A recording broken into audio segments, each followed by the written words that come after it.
Good morning. जैसे कि आप जानते ही हो कि हॉल टिकट रिलीज़ हो गए हैं। हॉल टिकट बोल लो या एडमिट कार्ड बोल लो, तो उसके बाद से ही मीन्स कल वो रिलीज़ हुए हैं और कल से ही ये क्वेरीज आने लगी है कि कुछ बच्चों का एडमिट कार्ड निकल नहीं रहा है, या कुछ बच्चों के जो है एक ही डेट में 2 एग्ज़ाम पढ़ रहे हैं, या कुछ का क्या है कि जो एडमिट कार्ड है उस पर फ़ोटो ही शो नहीं हो रही है।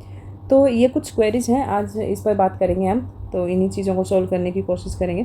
तो सबसे पहले तो चैनल को सब्सक्राइब कर लेना और लाइक एंड शेयर कर देना अपडेट्स के लिए, न्यू अपडेट्स के लिए। तो चलो बात करते हैं। सबसे पहले ये है कि कुछ बच्चों को हॉल टिकट के अंदर ना फ़ोटोग्राफ नहीं आ रहा है।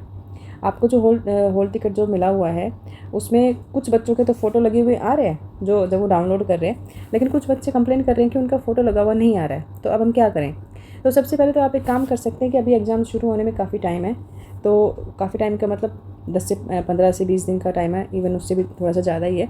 तो आप एक चीज़ कर सकते हैं कि हॉल टिकट पर ना आप अगले जो भी 4-5 दिन हॉल टिकट जो अगले 4 से 5 इवन 1 हफ़्ता या 2 हफ़्ते बाद भी डाउनलोड करके देखना।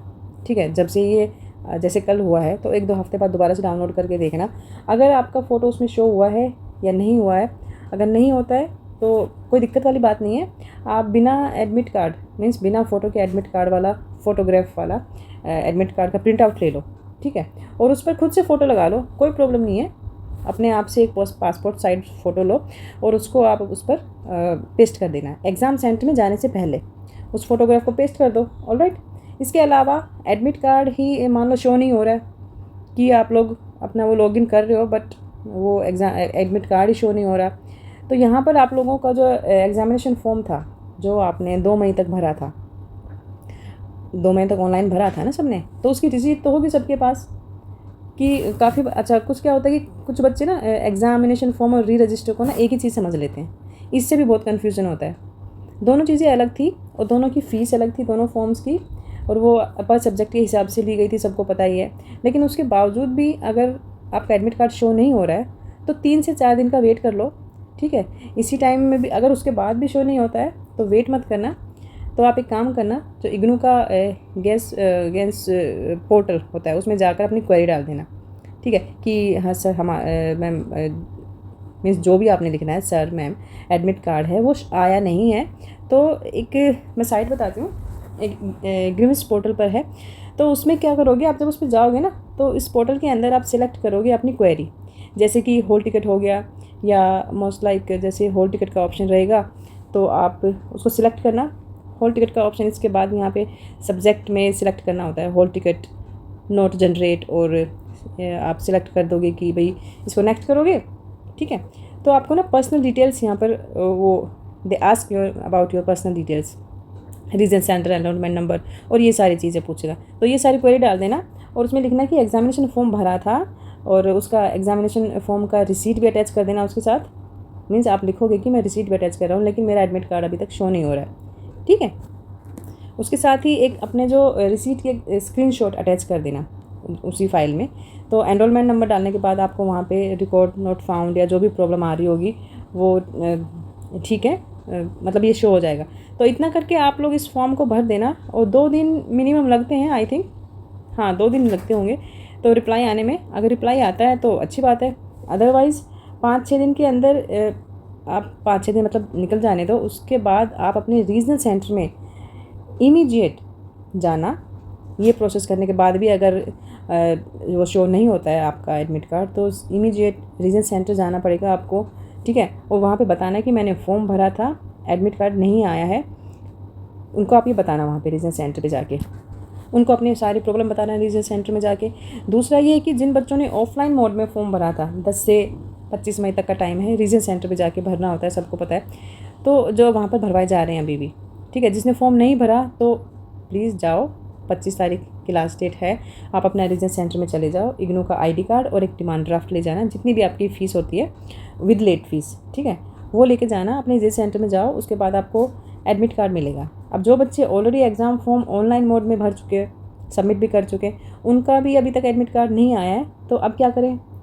तो शायद आपका एडमिट कार्ड आपको ऑफलाइन मोड में ही आपके रीजन सेंटर से मिलेगा, ऐसा कुछ मतलब कुछ न्यूज़ सुनने में आई थी, क्योंकि कॉलेज में इस तरह की बातें होती रहती हैं तो वो हमें थोड़ी सी न्यूज़ मिल जाती है उसके बारे में।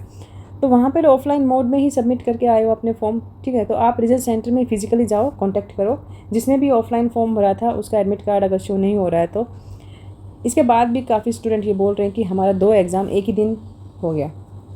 मीन्स अब ये तो थोड़ा सा ज़्यादा ही हो गया इग्नू की जब डेट शीट रिलीज़ हुई थी तो उसमें कुछ कंडीशंस लिखी होती हैं कि भाई इस कंडीशन में अगर आपकी एग्ज़ाम डेट क्लैश करती है तो हम मतलब इट्स नॉट आर रिस्पॉन्सिबिलिटी। तो जैसे फॉर एग्जांपल भाई किसी का बैक पेपर है, किसी का पेपर छूट गया था, अब वो सेकंड ईयर में के साथ दे रहे हैं, या किसी सेमेस्टर का पेपर छूट गया था तो वो अब दे रहे हैं, या कुछ यूजी कोर्सेज़ में कुछ अपने डिप्लोमा कोर्सेज़ के ग्रुप्स में के साथ है ना क्लैश हो रहे हैं पेपर।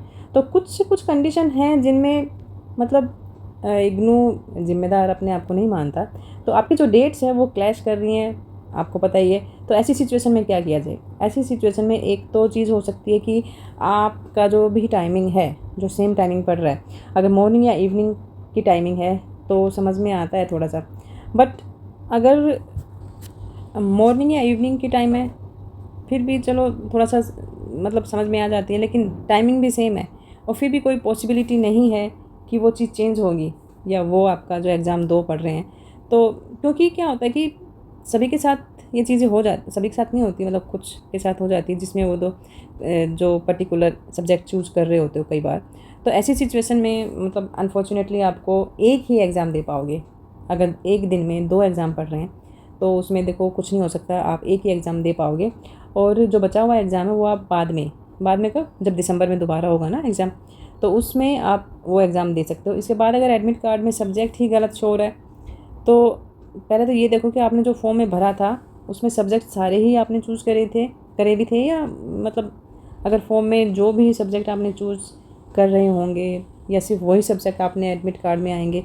अगर उससे भी चीज़ें अगर अलग अलग हैं तो अगेन जो अभी ग्रीवेंस वाला जो अभी मैंने बताया उस फॉर्म को भर दो, 2 से 3 दिन वेट करो, उसके रिप्लाई आता है तो ठीक है, अदरवाइज़ रीजन सेंटर में जाओ, सीधा सा फंडा है, रीजन सेंटर जाओ, ठीक है, वहाँ जाके बात करो। अपनी मेजर प्रॉब्लम बच्चों के साथ आ रही है, बहुत से बच्चों के साथ ये प्रॉब्लम हो रही है, हर सेशन में आती है, ये कोई नई बात नहीं है। तो अब ये है कि एग्ज़ाम सेंटर इग्नू ने चेंज कर दिया, एक ये भी प्रॉब्लम आई थी। तो जो फॉर्म के अंदर आपने सेंटर फिल किया था ना वो सेंटर अलॉट नहीं किया इग्नू ने, और चेंज ही कर दिया सेंटर। तो इस प्रॉब्लम का तो देखो कोई सॉल्यूशन नहीं है। आई नो ये थोड़ा सा मतलब आपको प्रॉब्लम थोड़ा सा बुरा लग सकता है सुन के, बट अब यही है, इसमें कुछ नहीं हो सकता। तो ये प्रॉब्लम ना एक्चुअली हर सेशन में आती है कि सेंटर कुछ भरते हैं बच्चे, एग्ज़ाम फॉर्म में कुछ भरते हैं और सेंटर मिल कुछ हो जाता है, ठीक है। तो अब ये है कि जो दिक्कत आ रही है उसको फेस तो करना पड़ेगा। अब जो भी आपको चेंज होके जो भी सेंटर मिला है ना, आपको अनफॉर्चुनेटली आपको वहीं पर एग्ज़ाम देना पड़ेगा, और जो भी आपको एक्सेप्ट करनी पड़ेगी, ठीक है ना। So sorry for that. तो यही कुछ प्रॉब्लम्स थी जो बच्चों को आ रही थी। तो आई होप कुछ मैंने हेल्प की होगी इसमें। तो कमेंट में बताना अगर कुछ हेल्प हुई हो तो, और चलो मिलते हैं नेक्स्ट वीडियो में। Thank you and best of luck.